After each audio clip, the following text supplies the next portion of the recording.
Sí, mira, el 20 de noviembre se celebra todos los años el Día Internacional del Niño, porque el 20 de noviembre fue que se firmó la Convención sobre los Derechos del Niño, eso fue en el año de 1989, y al día de hoy la Convención sobre los Derechos del Niño sigue siendo el convenio de derechos humanos más ratificado por la mayor cantidad de países en todo el mundo. Así que Panamá es parte de ese gran consenso mundial y eso es algo que estamos celebrando hoy. También te puedo contar cómo lo vamos a celebrar. ¿Y cómo será eso, Jorge?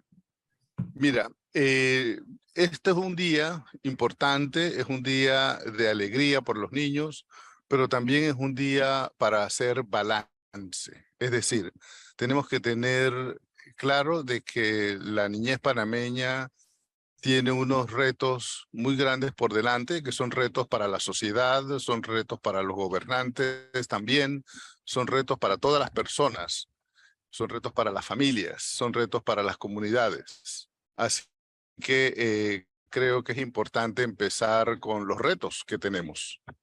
Ahora, dentro de esos retos, don Jorge Yanarea, la pregunta de rigor es, ¿qué dicen las estadísticas en materia de niñez en Panamá? ¿Hemos mejorado, hemos empeorado, nos mantenemos igual? Sí, justamente, Edwin, creo que así tenemos que empezar. Lo primero que hay que decir es que la mortalidad infantil de menores de 1 año en Panamá es muy alta para el tipo de país que tenemos en términos de ingreso económico.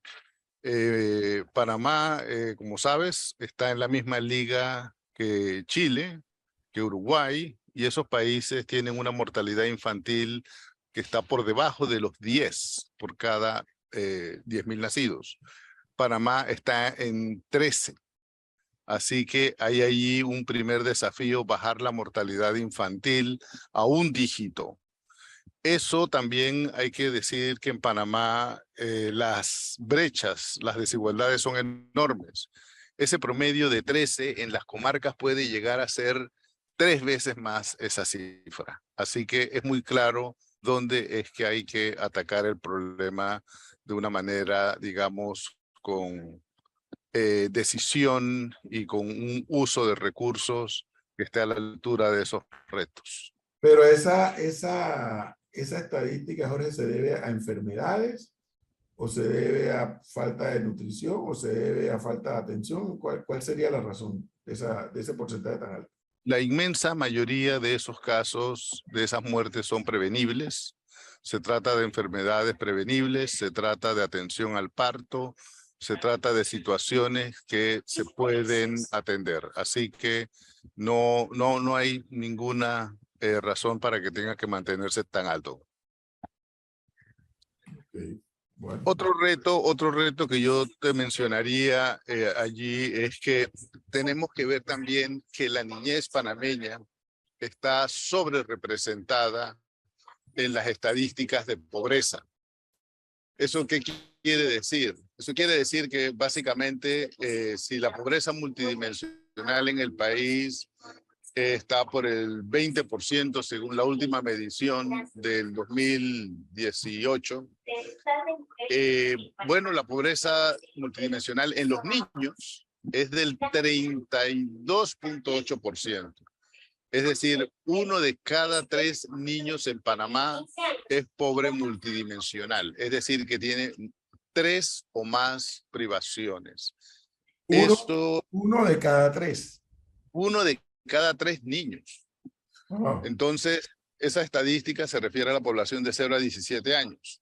Si miramos los niños de 0 a 9 años, aumenta a un 35%. Así que sí, yo diría que esas son cosas que el país debe tener como prioritarias en su agenda. Y prioritarias no para los discursos, prioritarias es para los recursos. Es decir, hay que invertir en primera infancia de modo decisivo. Bueno, Y asumo que en el transcurso de la mañana toda esta estadística se va a elaborar y a profundizar aún más desde el punto de vista Sí, del análisis, ¿no? sí, bueno, por eso te decía que hay que ser es un día de balance, porque así como hay que hablar de los retos de los que vamos a hablar en la mañana, también hay que decir qué es lo que se ha hecho, qué es lo que se está haciendo, qué es lo que está en proceso. A mí me parece de extraordinaria importancia señalar que por primera vez Panamá cuenta con una ley de protección integral de la niñez. Es decir, es un marco normativo, es algo que tiene que llevarse a la práctica, es algo que hay que Jorge, aprender. y al final no debemos ver esto, que esta historia comienza y termina con la niñez. Es que estamos hablando de el futuro del país. Cuando hablamos de niñez, estamos hablando del futuro del país. Y Totalmente. si esos niños son mal atendidos, ya sabemos lo que nos espera como país en la proyección en el tiempo. Edwin, yo te pregunto, ¿qué se puede esperar para el futuro cuando más del 50% de los adolescentes no concluye la escuela secundaria? Sí, eso es grave para un país, gravísimo, Gravísimo. Por gravísimo. eso digo, los retos de la niñez son los retos del país. La niñez tiene que ser una prioridad porque sin eso, Edwin, no hay nación. Jorge, muchas gracias. Vamos a estar allí pendientes de lo que ustedes van a estar discutiendo, porque como has visto, hemos instalado los equipos allí debidamente coordinados con el equipo de UNICEF para que la sociedad conozca y se preocupe de estos temas. Así mismo es, Edwin. Muchas gracias. Muy amable, que estés bien, Jorge.